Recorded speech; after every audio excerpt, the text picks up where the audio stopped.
จริญสุขญาติโยมสาธุชนท่านผู้ฟังทั้งหลายทุกท่านทุกคนวันนี้รายการธรรมะก่อนนอนก็มาพบกับญาติกับโยมท่านผู้ฟังทั้งหลายอีกเช่นเคยณทางสถานีวิทยุศูนย์การเผยแผ่ธรรมของวัดฝายหินอำเภอเมืองจังหวัดเชียงใหม่ในคลื่น 104.50 เป็นประจำทุกวันอังคารตั้งแต่เวลา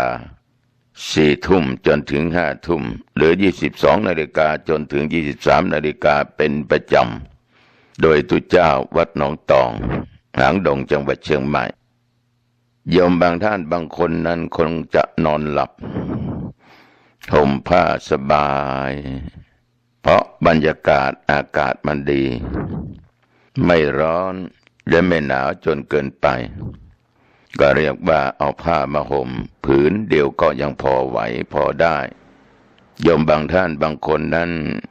กลางวันทำงานมากอ่อนเพลียกลับมาบ้านอาบน้ำอาบท่าทานข้าวไหว้พระสวดมนต์เอาพระรัตนตรัยคือพระพุทธพระธรรมพระสงฆ์เป็นที่พึ่งนึกถึงคุณบิดามารดาผู้ให้ชีวิตผู้ให้กำเนิดนึกถึงคุณครูบาอาจารย์ที่ถ่ายทอดวิชาความรู้ให้สติปัญญานึกถึงผู้มีพระคุณทั้งหลายเมื่อโยมนึกถึงสิ่งที่ดีๆนั้นก็หลับถึงจะฝันก็ฝันดีตื่นเช้ามาก็จิตใจจะสดชื่นเพราะเราได้นึกถึงสิ่งที่ดีสิ่งดีๆเป็นมงคลต่อชีวิตสิ่งดีๆทำชีวิตให้สดใสสิ่งที่ดีๆทำให้จิตใจเราสงบมีความสุขตื่นเช้ามาโยมล้างหน้าแปรงฟันบางท่านก็ทานขนมปังกับกาแฟบางท่านก็ดื่มกาแฟอย่างเดียวแล้วก็อาบน้ำอาบท่าแต่งเนื้อแต่งตัวก็ออกบ้านไปทำงานใบหน้าอิ่มเอิบเบิกบานมีความยิ้มแย้มแจ่มใสอารมณ์ดีใครพบใครเห็นก็ทักวันนี้ออกบ้านตั้งแต่เช้านะครับจะไปทำงานครับหรือจะไปโน่นไปนี่พูดจาก็ไพเราะ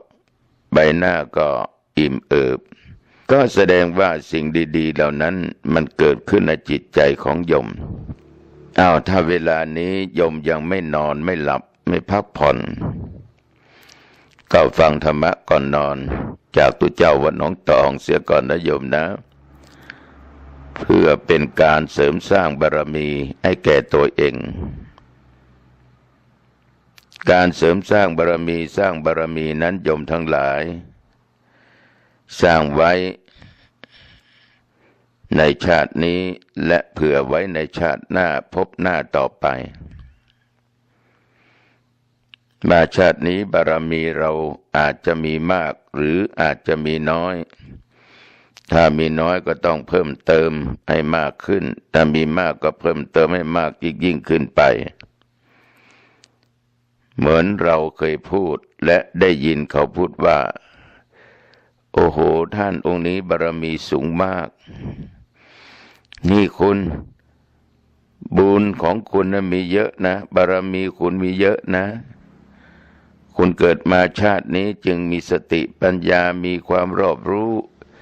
มีฐานะมั่นคงเป็นคนหน้าตาดีนี่บารมีเยอะเนี่ย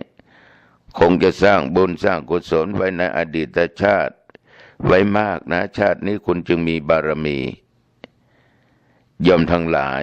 บารมีนั้นปรากฏขึ้นถ้าเกิดกับคนอื่นเราก็รู้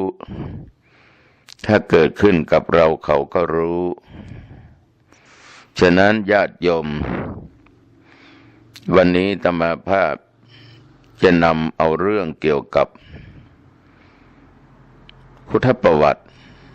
ในพระมหาเถระที่เรารู้จักกันดีไปโบสถ์ก็จะเห็นพระพุทธรูปนอกจากพุทธเจ้าเราก็ยังมีอัครสาวกเบื้องซ้ายเบื้องขวาอีกศาลาการประเรียนก็มีวิหารก็มีนั่นคือพระ ที่เราทั้งหลายรู้จักกันพระโมคคัลลากับสารีบุตรพระโมคคัลลากับสารีบุตรนี้เป็นสาวกอัครเบื้องซ้ายและเบื้องขวาของพระพุทธเจ้าแต่ท่านเหล่านี้ญาติโยมทั้งหลายเพื่อจะมาเป็นอัครสาวกของพระพุทธองค์ได้นั้นก็ต้องบำเพ็ญบารมีไว้หลายภพหลายชาติติดตามพระสัพพัญญูมาตลอดแต่ก็เป็นสิ่งที่น่าเราทั้งหลายจะต้องศึกษากันนะน่าศึกษากันประการสำคัญก็พระสารีบุตรว่าท่านนั้นทำไมถึงได้เป็นอัครสาวกขององค์สมเด็จพระสัมมาสัมพุทธเจ้าและพระโมคคัลลานั้นทำไมได้เป็นสาวกของพระพุทธเจ้าทำไมได้ยกย่องเป็นนั้นเป็นนี้เหมือนกับพระสารีบุตรนี่ญาติโยมทั้งหลายได้รับการยกย่องว่าเป็นเอตทัคคะผู้ยอดเยี่ยมกว่าภิกษุทั้งหลายในด้านที่มีปัญญามากอย่างนี้เป็นต้นฉะนั้นในวันนี้ก็จะนำมาเล่าสู่ให้ญาติโยมได้ฟังกันเพื่อว่าญาติโยมทั้งหลายนั้นก็จะนำไปเป็นแบบเป็นอย่างในการที่ท่านทั้งหลายจะได้ปฏิบัติสร้างบารมีพระสารีบุตรนั้นโยมทั้งหลายท่านเล่าว่าท่านเกิดในบ้านที่ชื่อว่านาลกะหรือนาลันทาก็ไม่ไกลจากกรุงราชคฤห์นะก็มีบิดาชื่อว่าวังคตพราหมณ์แม่นั้นชื่อว่านางสารีพรามณีท่านพระสารีบุตรนี่เดิมชื่อว่าอุปติสสะเมื่อมาบวชในพระพุทธศาสนาเพื่อนพรหมจารีเรียกท่านว่าพระสารีบุตรก็เพราะเป็นบุตรของนางสารีนั่นเองนะสาธุชนญาติโยมท่านอุปติสสะนี้ท่านเป็นบุตรแห่งสกุลผู้บริบูรณ์ไปด้วยโภคทรัพย์สมบัติบริวารมีมากมีเพื่อนฝูงเยอะแยะมีบริวารเยอะแยะท่านได้เรียนศิลปศาสตร์ท่านก็เป็นมิตรที่ชอบพอกันกับโกริตมานพนะโกริตมานพหรือโมคคัลลาโครธก็มีอายุรุ่นราวคราวเดียวกันโยมทั้งหลายท่านองค์คนนี้เป็นบุตรแห่งสกุลที่มั่งคั่งเหมือนกันสองสหายนี้โยมทั้งหลายวันหนึ่งได้ไปเที่ยวดูการแสดงมหรสพในกรุงราชคฤห์เป็นประจำก็คงจะเหมือนกับพวกเราทั้งหลายนี่แหละมีเพื่อนมีฝูงมีมิตรมีสหาย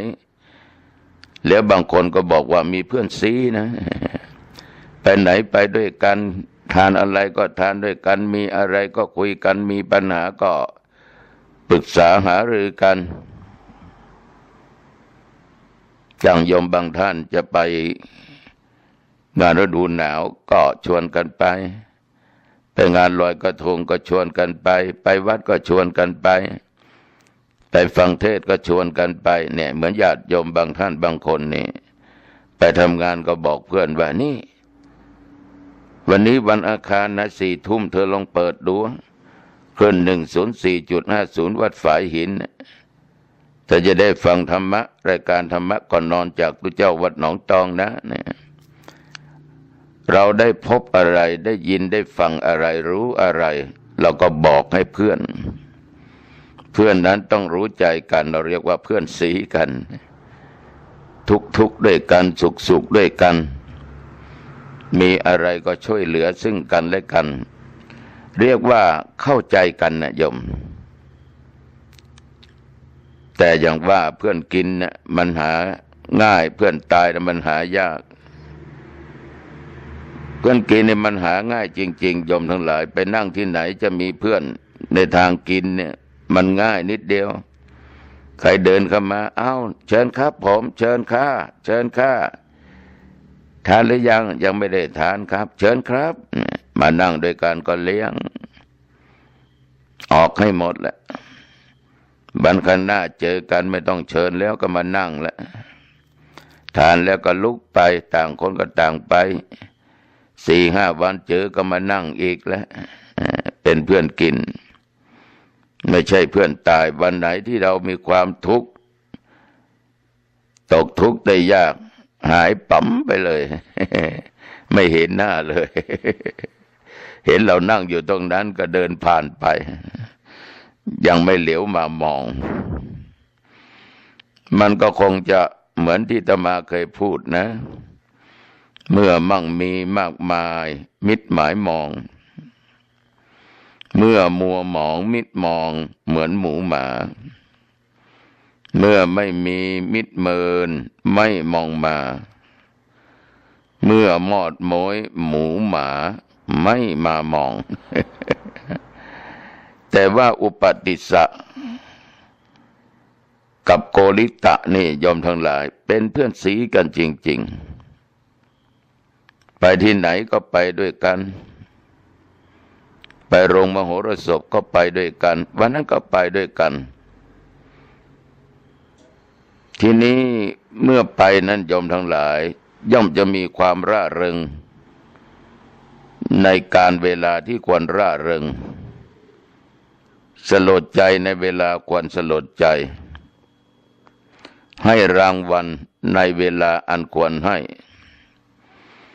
คือท่านทั้งสองนี้โยมทั้งหลายพอใจนักร้องพอใจใครก็ตามก็แบ่งปันรางวัลให้ตังค์นะให้ของขวัญนะเหมือนกับคนเรายุคปัจจุบันนี้สิ่งอะไรที่เราพอใจก็ให้ของขวัญให้รางวัลไปร้องเพลงเสียงดีถูกใจผมมากนะถูกใจฉันนะก็หยิบเอาตังค์จากกระเป๋าแบ่งปันให้หรือของที่เป็นวัตถุให้ทีนี้ยอมทั้งหลายวันนี้เขาทั้งสองก็ชวนกันไปดูมหรสพเหมือนอย่างที่เคยไปมาเหมือนวันก่อน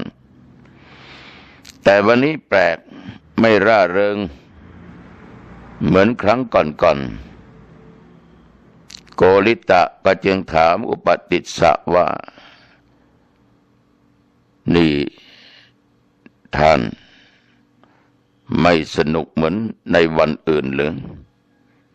วันนี้ดูท่านดูแล้วจิตใจเศร้าท่านเป็นอย่างไรหรือไม่เห็นท่านสดชื่นเลยยิ้มเลยอุปติสสะก็ตอบว่าท่านอะไรที่ควรดูในการแสดงนี้มีหรือคนเหล่านี้ทั้งหมดยังไม่ทันถึง100 ปีก็จะไม่มีเหลือจะล่วงไปหมดดูการมหรสพไม่มีประโยชน์อะไรเราควรขนขวายหาธรรมอันเป็นเครื่องพ้นดีกว่านะข้านั่งคิดอยู่อย่างนี้ส่วนเจ้าเล่าเป็นอย่างไรโกริตะกล่าวว่าตัวข้าพเจ้าก็คิดเหมือนอย่างนั้นเหมือนกับท่านนั่นแหละดูแล้วก็ซ้ำซากอยู่นึกไปนึกมาไปว่าเขาและเราไม่ช้าเราก็จากกันไปอายุคงไม่ถึง100 ปีนะต่างก็มีความเห็นร่วมกันอย่างนั้น สหายทั้งสองจึงพาบริวารไปขอบวชอยู่ในสำนักของอาจารย์สัญชัยปริภาชกโอ้โหญาติโยมเข้าไปบวชแล้วก็ศึกษาล่ำเรียนในลัทธิสมัยของอาจารย์มีอะไรก็สอนให้ทั้งสองหมดจนหมดภูมิความรู้ของอาจารย์สัญชัยปริภาชกนี่หัวนี่ IQ EQ สูงนะนี่มีสัญญาความจำที่แม่นนะสองคนนี้เมื่อเรียนจบแล้วอาจารย์สัญชัยปริภาชกยมก็ไม่มีอะไรจะมาสอนก็บอกแก่ศิษย์ว่าหมดแล้วนะความรู้ของเรานี่หมดแล้วแต่เราขอเชิญท่านทั้งสองนี้เป็นอาจารย์ช่วยสั่งสอนลูกศิษย์ต่อไปนะโยมโกริตะกับอุปติสสะนั้นว่าไง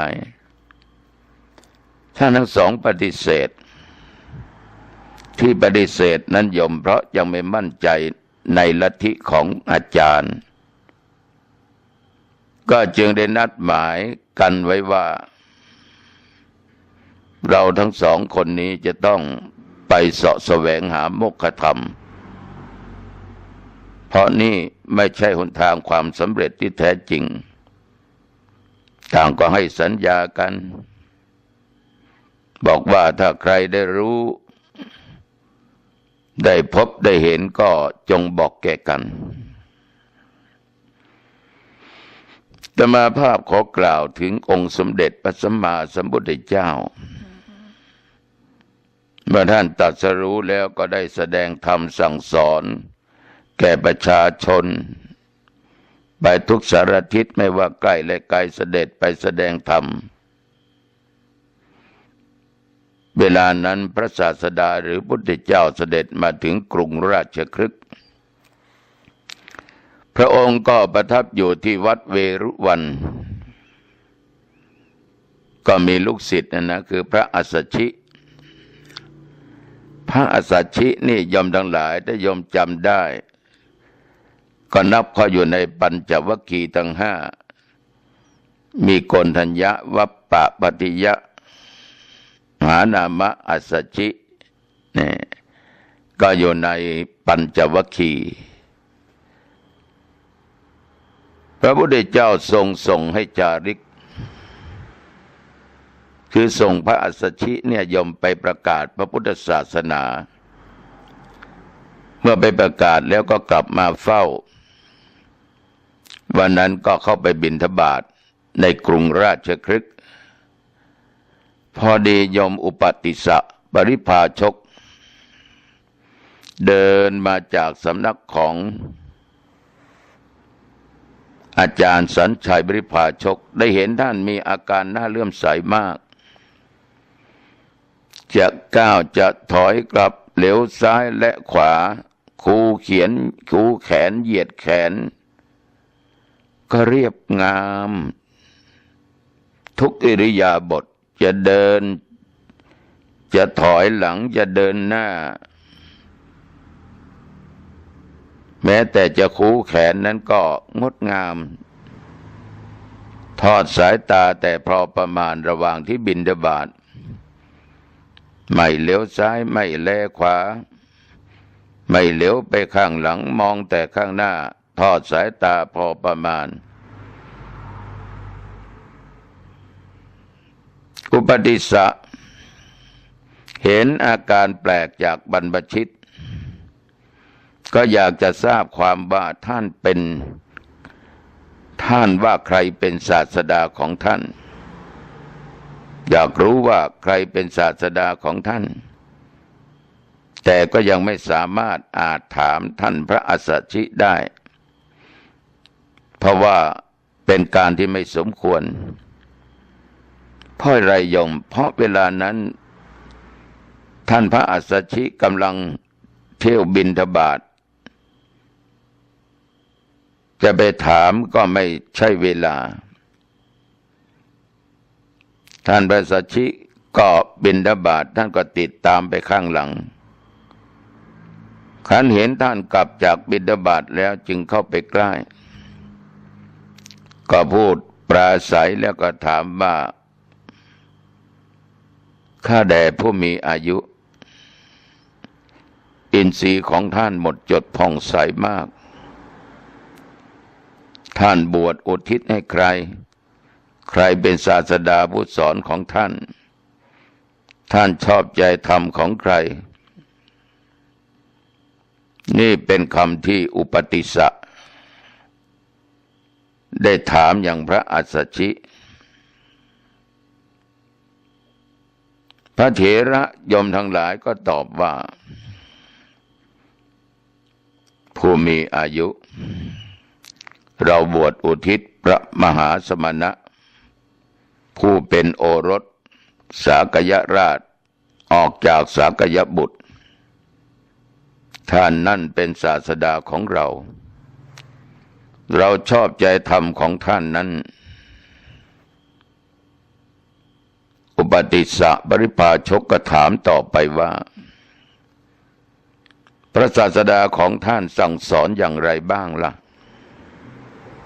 พระเถระก็ตอบว่าโยมผู้มีอายุเราเป็นผู้บวชใหม่บวชยังไม่นานเพิ่งมายังธรรมวินัยนี้ได้ไม่อาจแสดงธรรมแก่ท่านโดยกว้างขวางแต่เรานะได้ครับท่านเราจะกล่าวความแก่ท่านแต่โดยย่อพอรู้ความอุปติสสะปริภาชกจึงขอให้ท่านแสดงตามความสามารถจะน้อยหรือมากก็ตามพระอัสสชิก็จึงกล่าวพระคาถาว่าฟังนะธรรมเหล่าใดมีเหตุเป็นแดนเกิดพระตถาคตตรัสเหตุแห่งธรรมเหล่านั้นและเหตุแห่งความดับของธรรมเหล่านั้นพระมหาสมณะมีปกติตัดอย่างนี้โอ้โหญาติโยมอุปติสสะปริภาชกได้ฟังเพียงธรรมะ2 บทเท่านั้นนะจิตใจผ่องใสจิตใจตั้งมั่นเป็นสมาธิก็ดำรงอยู่ในโสดาปัตติผลเดี๋ยวก็ถามพระเถระว่าข้าแด่ท่านผู้เจริญบัดนี้พระศาสดาของท่านอยู่ที่ไหนประทับที่ไหนพระเถระก็ตอบว่าผู้มีอายุพระศาสดาของเรานั้นบัดนี้ประทับอยู่ที่วัดเวรุวันปริภาชกก็กล่าวว่าถ้าอย่างนั้นพระผู้เป็นเจ้าไปก่อนเถิดกระผมก็จะกลับไปบอกสหายที่รักของผมนี่พากันไปเฝ้าพระศาสดาว่าแล้วพระอัสสชิเถระก็ไปกลับไปสำนักสำหรับ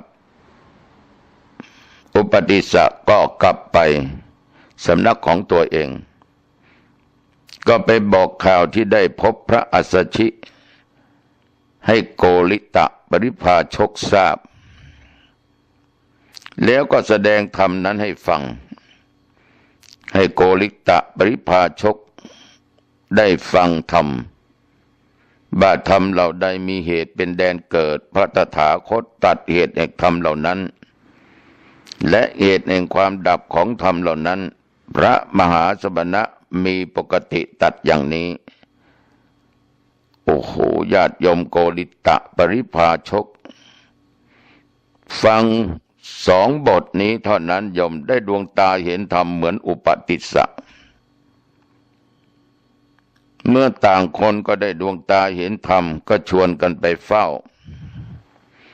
องค์สมเด็จพระสัมมาสัมพุทธเจ้า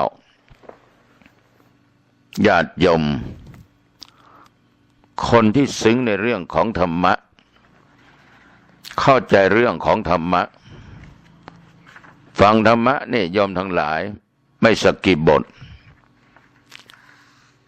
ก็ได้โสดาบันโยมทั้งหลายนี่คือบารมีที่ท่านทั้งสองได้สร้างไว้สร้างไว้เมื่อต่างคนต่างก็จะไปสู่สำนักของพระศาสดาก็ไปลาอาจารย์สัญชัยผู้เป็นอาจารย์ที่เคยสั่งเคยสอนท่านสัญชัยบริพาชกยมห้ามและอ้อนบอนให้อยู่ช่วยสอนลูกศิษย์ลูกหาทั้งหลายแต่สองสหายนั้นก็ไม่ฟังนะโยมนะก็กราบลาอาจารย์ว่าอาจารย์ผมทั้งสองขอลาไปก่อนนะไปหาสัจธรรมอาจารย์สัญชัยก็ไม่รู้จะทำยังไงก็จึงอนุญาตในภิกษุเหล่านั้นมีภิกษุผู้เป็นบริวารได้สำเร็จอรหันต์ผ่านพระฝ่ายพระโมคคัลลานั้นโยมทั้งหลายอุปสมบทได้7 วันก็จึงได้สำเร็จเป็นพระอรหัตผลสารีบุตรหลังจากบวชแล้วได้15 วันเข้าไปอาศัยอยู่ในถ้ำสุกรขาตาแห่งเดียวกับพระพุทธเจ้าขณะถวายงานพัดเพื่อปรนนิบัติอยู่พระพุทธองค์ก็ทรงแสดงธรรมชื่อว่าเวทนาปริฆะหสูตรแก่ทีฆะนักขปริพาชกผู้เป็นหลานชายของท่านก็ได้ทรงญาณไปตามกระแสแห่งพระธรรมก็ได้บรรลุอรหัตผลเหมือนกับผู้บริโภคอาหารที่เขาตักให้คนอื่น ส่วนที่คณขปริพาชกไม่ได้เป็นพระอรหันต์แต่ได้ดวงตาเห็นธรรมสิ้นความเคลือบแคลงสงสัยในพระพุทธศาสนาก็ทูลสรรเสริญพระธรรมเทศนาและได้แสดงตนเป็นอุบาสกสาธุชนญาติโยมท่านสารีบุตรนั้นเป็นผู้มีปัญญาเฉลียวฉลาดมากต่อมาท่านได้เป็นกำลังสำคัญของพระพุทธเจ้าในการสอนการเผยแผ่พระพุทธศาสนาไม่ว่าจะไปที่ไหนที่ใดก็ตามนะท่านเฉลียวฉลาดพระองค์ก็ทรงยกย่องว่าเป็นเอตทะคะผู้ยอดเยี่ยมกว่าภิกษุทั้งหลายในด้านมีปัญญามากเป็นผู้สามารถแสดงธรรมที่แสดงคือธรรมจักรและอริยสัจสี่ได้กว้างขวางพิสดารเหมือนกับพระองค์ถ้ามีภิกษุมาทูลลาจะเที่ยวจาริกไปทางไกลมักตัดให้ไปลาพระสารีบุตรก่อนเพื่อท่านจะได้สั่งสอนเธอทั้งหลายเช่นในครั้งหนึ่งโยมพระพุทธเจ้าประทับอยู่เมืองเทวทหะภิกษุเป็นอันมากเข้าไปเฝ้าพระองค์ทูลลาจะไปปัจฉาภูมิชนบทพระองค์ก็ตรัสถามว่าท่านทั้งหลายบอกสารีบุตรแล้วหรือยังภิกษุเหล่านั้นทูลว่ายังไม่ได้บอกจึงตรัสสั่งให้ไปลาพระสารีบุตรแล้วทรงยกย่องว่าพระสารีบุตรเป็นผู้มีปัญญามากนะนอกจากมีปัญญามากก็อนุเคราะห์เพื่อนบรรพชิตภิกษุเหล่านั้นภิกษุทั้งหลายก็ไปลาตามรับสั่ง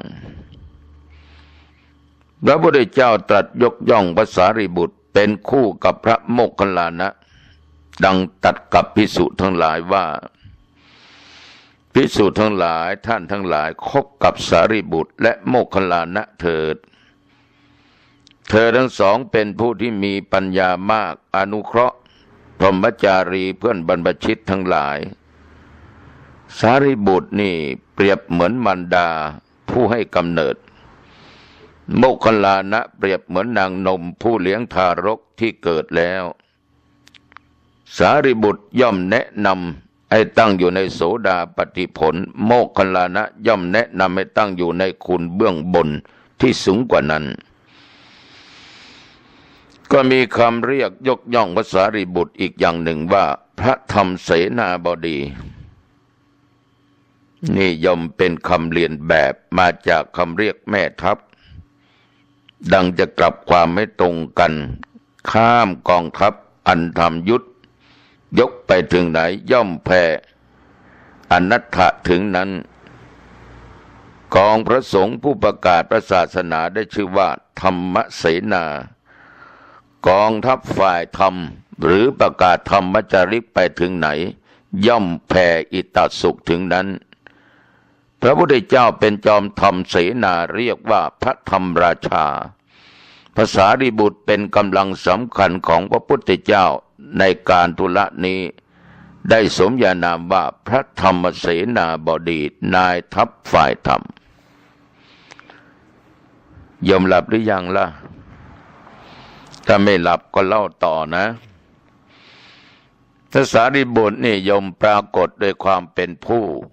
มีความกตัญญูท่านได้ฟังธรรมที่พระอัสสชิแสดงได้ธรรมจักษุแล้วเข้ามาอุปสมบทในพระพุทธศาสนาดังกล่าวแล้วในหนหลังตั้งแต่นั้นมาท่านนับถือพระอัสสชิเป็นอาจารย์มีเรื่องเล่าว่าพระอัสสชิอยู่ในทิศใดเวลาท่านสารีบุตรจะนอนนะโยมนะท่านจะนมัสการไปทางทิศนั้นไม่ว่าก่อนและนอนก็จะหันศีรษะไปทางทิศนั้นภิกษุผู้ไม่รู้เรื่องย่อมสำคัญว่าท่านนอบน้อมทิศตามลัทธิของพวกมิจฉาทิฏฐิความทราบถึงพระพุทธเจ้าตรัสแก่ท่านว่าท่านมิได้นอบน้อมทิศท่านนมัสการพระอัสสชิผู้เป็นพระอาจารย์แล้วก็ประทานพระพุทธานุสาสนีว่าพุทธมามกะรู้แจ้งธรรมอันพระสัมมาสัมพุทธเจ้าแสดงแล้วจากท่านผู้ใดควรนมัสการท่านผู้นั้นโดยเคารพเหมือนพราหมณ์ผู้บูชายัญอันเนื่องด้วยเพลิงอีกเรื่องหนึ่งโยมมีพราหมณ์ผู้หนึ่งชื่อราทะนี่ปรารถนาจะอุปสมบทแต่เพราะเป็นผู้ชราเกินไปไปขอภิกษุรูปไหนรูปใดภิกษุทั้งหลายก็ไม่รับอุปสมบทให้ราทะผู้เฒ่านี่เสียใจมากเพราะไม่ได้สมปรารถนามีร่างกายสูบซีดผิวพรรณไม่สดใสพระพุทธเจ้าทอดพระเนตรเห็นผิดปกติไปก็ตรัสถามทราบถึงที่ราทะมีศรัทธาอยากจะบวชแต่ไม่มีใครบวชให้ก็ตรัสถามภิกษุทั้งหลายว่าเอ้าท่านทั้งหลายมีใครระลึกถึงอุปการะของราทะได้บ้างล่ะเวลานั้นพระสารีบุตรกราบทูลว่าท่านระลึกได้อยู่คือมีครั้งหนึ่งพระเจ้าข้าเข้าไปบิณฑบาตในกรุงราชคฤห์ราทะคนนี้ได้ถวายภิกษาหารแก่ท่านทัพพีหนึ่งพระพุทธเจ้าตรัสสรรเสริญว่าท่านผู้เป็นกตัญญูดีนักอุปการะเพียงเท่านี้ก็ยังจำได้อย่างแม่นยำไม่ลืมจึงตรัสให้ท่านรับบรรพชาอุปสมบทราทะพราหมณ์สารีบุตรท่านบวชได้45 พรรษาทูลลาพุทธเจ้าไปโปรดมารดาที่บ้านเกิดให้มารดาได้บรรลุโสดาปัตติผลแล้วใกล้รุ่งวันเพ็ญเดือน12ก็ดับขันธปรินิพพานอายุน้อยมากนะได้45 พรรษาเท่านั้นรุ่งขึ้นพระจุนทะน้องชายได้ทำชาปนกิจเก็บอัฐิธาตุไปถวายพุทธเจ้าณวัดพระเชตวันกรุงสาวัตถีก็ทรงโปรดให้ก่อพระเจดีย์บรรจุอัฐิไว้ณที่นั้น นี่เป็นเรื่องราวโดยย่อนะโยมนะก็สรุปเนื้อหาให้ญาติโยมได้ฟังก็ได้ว่าอุปติสสะนี้หลังจากเจอพระอัสสชิก็เกิดความเลื่อมใสได้ฟังธรรมะโดยย่อก็ได้โสดาก็ไปชวนโกริตะอันเป็นเพื่อนแล้วก็ไปลาพระอาจารย์สัญชัยก็เข้าสู่สำนักพระพุทธเจ้าก็ได้อุปสมบท15 วันได้สำเร็จเป็นพระอรหันต์สำหรับสหายโมคคัลลาก็ได้สำเร็จญาติโยมก็ได้รับการยกย่องว่าเป็นผู้เลิศด้านปัญญาและมีความกตัญญูเราจะเห็นได้ว่าท่านมีความกตัญญูเคารพนอบน้อมต่อพระอาจารย์คือพระอัสสชิเป็นอย่างมากนึกถึงคนปัจจุบันนี้พ่อก็ดีแม่ก็ดีนี่คนบางคนถือนักถือหนานะโยมนะพ่อแม่นอนทิศไหนจะไม่เหยียดเท้าเหยียดตีนไปทิศนั้นก็จะเอาทางศีรษะทางหัวไปเป็นการบูชาพระคุณของพ่อของแม่ให้การเคารพโยมทำได้ไหมบัดนี้แม่โยมพ่อโยมนั่งอยู่ที่ไหนนอนอยู่ที่ไหนก็ลองนึกดูนะนี่ตุเจ้าเขาฝากไว้ให้ปฏิบัติตามอุปติสสะหรือว่าภาษาริบุตรก็แล้วกันอารญาติโยมก็เล่าประวัติโดยย่อของภาษาริบุตรให้โยมฟังก็เป็นเวลานานพอสมควรวันนี้ธรรมาภาพจะเอาทำมหาเวสสันดรชาดกนะฉบับนี้เป็นฉบับวิงวอนหลวงคราวที่แล้วเทศกันที่11มหาราชโยมฟังวันนี้จะเอามาลัยต้นมาลัยเก้ามาเทศให้ญาติโยมได้ฟังกันก็คงเทศไม่จบนะเพราะเวลาก็เหลือ20 กว่านาทีเล็กน้อยต่อไปไม่เสียเวลาเชิญญาติโยมฟังได้ณบัดนี้นะโมตัสสะภะคะวะโตอะระหะโต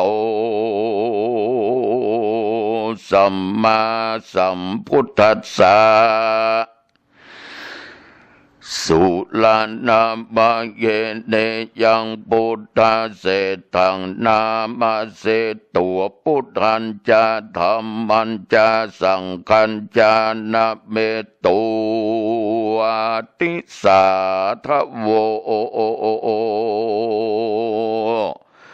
โดลาโสตุจันนาสัมโพเลสาตั้งหลายตึงยิงใจ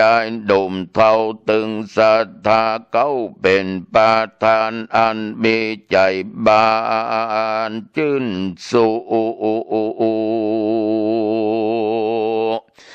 ได้ปากันมานั่งอยู่นอนอยู่นานนำจุ้งจางจำทวนที่ดังเจ้าเราจังกล่าวจีจาไขยังห้องปฐมมาลัยกันก็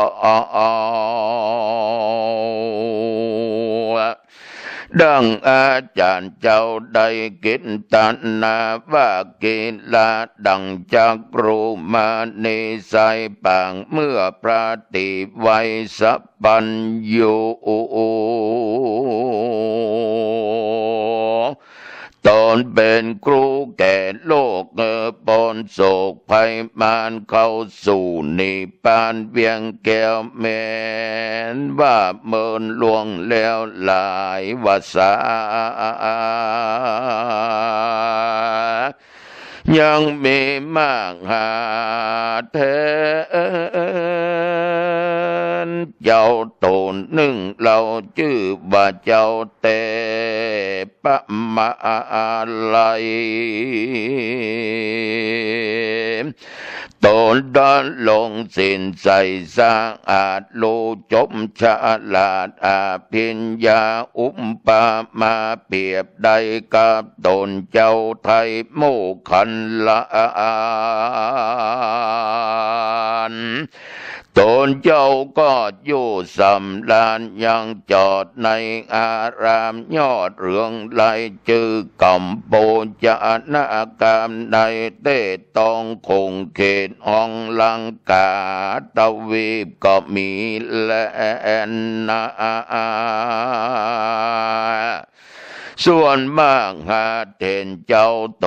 นั้นโสดเตียนยอมโพดคุณนายังสัตตาจุภูก็ไปสู่อาบายหันคนหลวงลายตุกยากโดยกรรมวิบากนาจึงนำมาบอกกล่าวรู้ข่าวถึงหูแห่งเจ้าจมปูพี่น้องได้แจ้งส่องอันใส่เมใจกึดลอดอุติสะตอดนอเตตานแพ่บุญตานไปเติมตุมเขาตั้งหลายได้ปนนองลุมบายเขาตั้งหลายเนนาได้ปันผันภายกาพรักหนีออกจากตั้งตุเข็นอยู่สุขเย็นจื่นจอยในภาษาทอยเมืองสวรรค์ก็มีแลนาเอกเตวาสั่งยังเบในวันหนึ่งเหล่ายามรุ่งเจ้าเรืองไลเจ้าสินใสวิเศษก็ออกจากเขตของตนจะเดินโอนบินที่บาทบ่ขาดประเวณีในกาลนั้นยังเบจายตูหนึ่งโสตุไกรโคดอนาถาแต่ว่ามันรักษาอยู่ฟอกตัญญูกตเวทิตาเลี้ยงแม่เท่ามาตาและนาก็ยังมีในวันหนึ่งมันเตียวเอวสอดพ้นไปรอดสะโบครันนีก็หันดอกนี่บนบานดี8 ดอกพงบานออกในวังใสมันก็มีใจผ่องแผ้วจึงเด็ดมาแล้วขึ้นสู่ยังติอยู่เรือนตนจึงเตียวหนไตเต้ามาหันใส่เจ้าเตปะมาลาใจ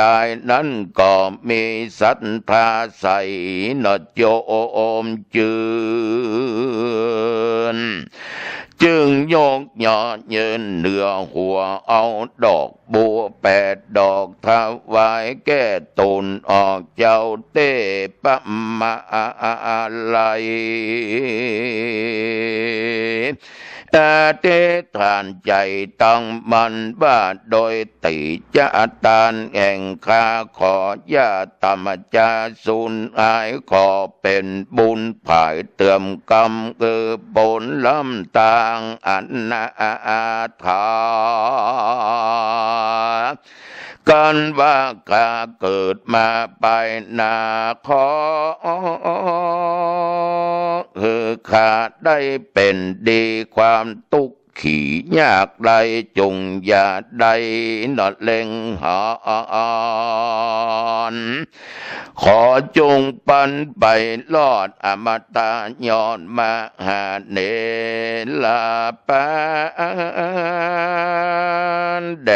ดเตอว่าอันแล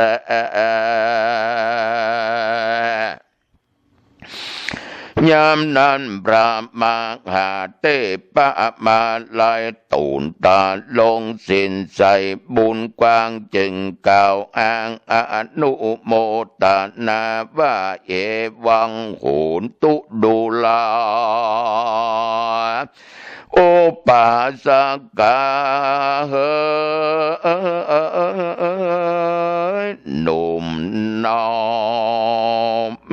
บากรรมคาหนึ่งแห่งเจ้ามีสันใดก็ขอกรรมคาหนึ่งจุงสมใจไฟอ้างอย่ารีดมั่งหนอไก่กาแดเตมหาเทนเต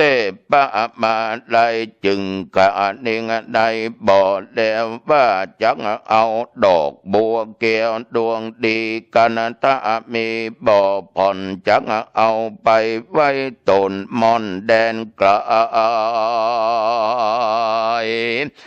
จังเอาไปไว้พระพุทธเจ้าเลยจังเอาไปไว้พระเกศแก้วจุรามณีบุญมีมากเต่าแก่ใจเจ้าเก้าสันตากันบามหาเทปะมาลายปิจาลนาเมียนจอดพระตนยอดเทปะมาลายก็มีหัวยา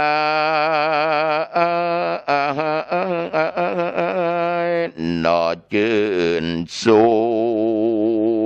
จึงเข้าสู่จาตุทะชานมีอภิญญาบานเป็นบานแล้วสะยองขึ้นนาสู่อากาศนอเร็วไว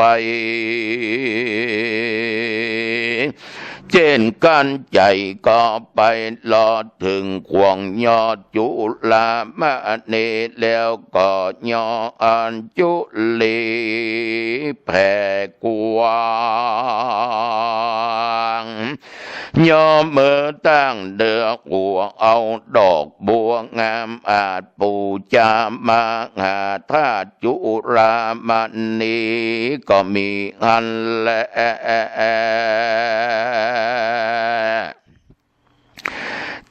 ตาในการดายามนั้นเราตูนผ่านเป่าเอ็นตาจึงมีคำจะถามข่าวว่าคาแด่เจ้าสโรมเสนโอดมลายแด่เจ้ามาแต่แดนใดจังไปในเทวสอจึงมารอดห้องสวรรค์และนา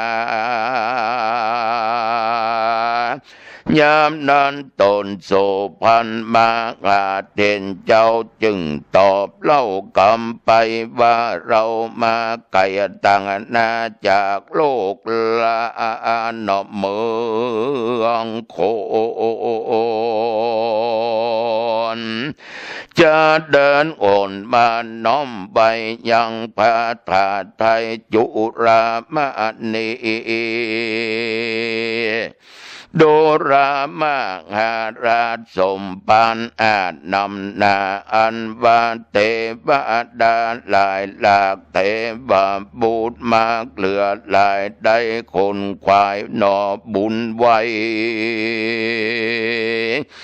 แต่โลกใต้หนอจุมปูบุญนันจูส่งยุมาเกิดอยู่บนส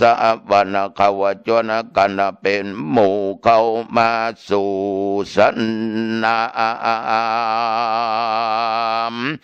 แห่งเจดีย์งามบ่อเศร้านบน้อมเก่าปู่จาเป็นนิรันดร์มาจะใจบ่เว้นใดนี่กายเป็นสันใดและบ่กายบ่รู้นายต่างบุญนันจายามนั้นคุณเอ็นตาตูนองค์อาจจึงตานว่าเจียนจาว่ากำอุปมาเปรียบไว้ว่าคนโลกไตนอโลกีเข้าเปลือกมีแต่น้อยตัวซ้ำปล่อยตุ่มบางเบใจจางขี้คานใจยอดยานกาทำการบอกเอินนานแต่เล่าจากบ่มีข้าวกิน คนเตียวเด่นโลกไตมีเขาใส่ถูเงียเอาเลี้ยงเมียและลูกเต่าบ่มากเต่าถุ่มนากันอุตสาไปจะใจงาเขาไม่มารอมยาไรจอมเตต่อเขาเปลือกกองก็มีมาจึงบ่เครื่องกาอดกันอยากจึงบ่ลำบากเนาะไปนานกำโอบามาเมใบเกิดหากมาได้หมู่เตบาดากะนาลายหลากเตบาบูดมากนอนนเหตุบ้าเขาได้กะตำบุญใบแต่โลกไตเมืองคนบุญบรรดนจองกองเกิดมาเกิดห้องมือสวรรค์จึงเอากันมวลบูเข้ามาสู่สนามแห่งเจดีย์งามมาหาธาตุเพื่อจักกรมเกลาปูจาจุรามณีเหตุผาดานาไข่ใดยังบุญใหญ่สะทมทองมารอมของบุญเก่ามากเต่าลวงลายได้สมหมายไฟหอยก็กาดก้อยเลวปันนาบุญตันเนนาส่งอยู่จักได้ตั้งอยู่เมินไปแม่นมีใจจมจืนสนุกตื่นเจยจมอยู่พิรมบอกขาดในปราสาทแห่งไผ่มานเพราะปากันบาใบพระธาตุใหญ่หนอดดวงดีนะบุญเมแต่ก่อนเตียนย่อมอ่อนเบาบางกันบุญจางเสียงขาดย่อมกะอาการนอดโลงไปจากสะวันไว้บ่จะย่อมได้กว่าลงไปขอเจ้าพระสินใส่บนใหญ่จงรู้ไว้ตามมีกันคุณอินนารินกล่าวแล้วเจ้าตนแก้วเต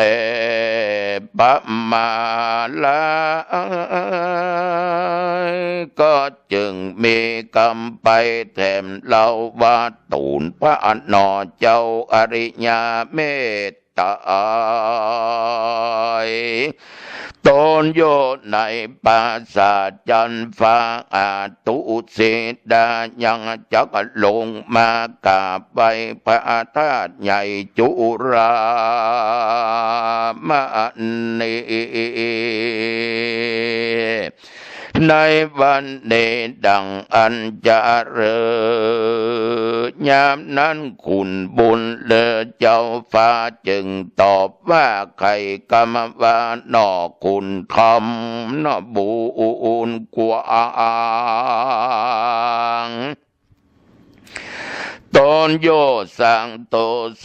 ดาเตียนย่อมมาพร้อมคำในวัน10 มหาค่ำนอเดลีอันว่าเตทีวันเดใสก็หาควาย10 อาข้ามาถึงตันนอจอมทำบุญใหญ่เตี้ยงมาไว้ปู่จามหาธาตุจุลามณีเป็นโปกาสที่มาล่วงแล้วบอกกาดแก้วเสียในว่าอ่อนและในเมื่อมาเทนเตปะมาไลเจ้าพงตานเราเจียนจากัปตนเอ็นตาทีลาดยังไปขาดว่าจี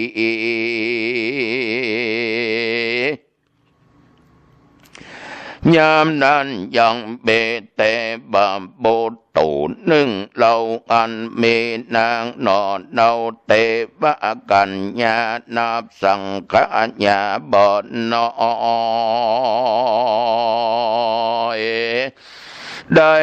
100เป็นปาลีบานนาเจยบานจูปูก่อเข้ามาสู่สนามแห่งเจดีย์งามพาธาตุเพื่ออภิวาทปูชยามนั้นมาหาเทนเจ้าคาหนึ่งเล่าในใจแล้วจะใครทำข่าวกับตูนตันตาหนออินตาว่าแต่ว่าโบตนมาก่อนหน้าแห่งนางฟ้าสาวสะบันหรือแม่นนอจอมทอมนอบูนกว้างมีชื่ออ่างอริยาเมตไตจะเลอยามนั้นคนเอ็นตาจึงตอบถอยว่าบอกแม่นยอดซอยจอมทำอาจเป็นเตบาบูสามันแต่ใส่จักมาไว้ปูจายังประโยชน์ลามาเนมหาธาตุเจ้าตามโอกาสนอเติงตานการคนส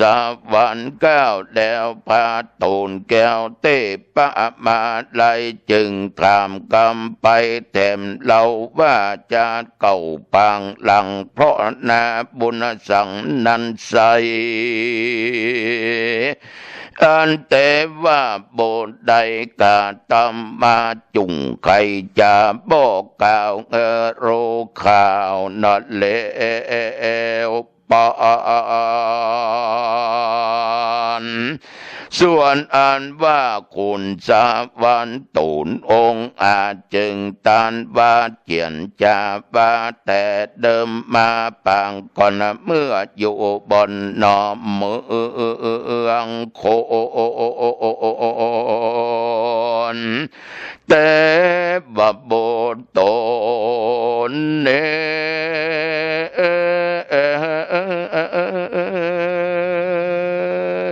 ได้ตกยากไรเครื่องขี่คนน้ำมีภายแผ่ได้ตอดก่อนเขาแก่ตัวกาอันบินมาจิ้มกลายบนนั้นใส่ตอยตูนจึงมาเกิดบนสะบันจันฟ้าขุงแหล่งลาตาวะติงสามีนางกัญญาบนน้อยได้100เป็นปาลีบานจะแลนากำโบราณว่าไว้บางคนโลกไตยิ่งใจมีใจภายเพื่อแผ่ตานแก่สัตตะลิชานพาลาผลบนตานอันนันใสนับอ่านได้101ดอดีลีก็มาเป็นดังนี้แต่เล่ากรรมกีเก่านอโบราณจากคนผ่านกิวหอดเอาเข้าต่อตานกาพระบุญนั้นมาจ่องอ้อยจึงมีนางฟ้า100เป็นปาลีวานก็มีอันแลนา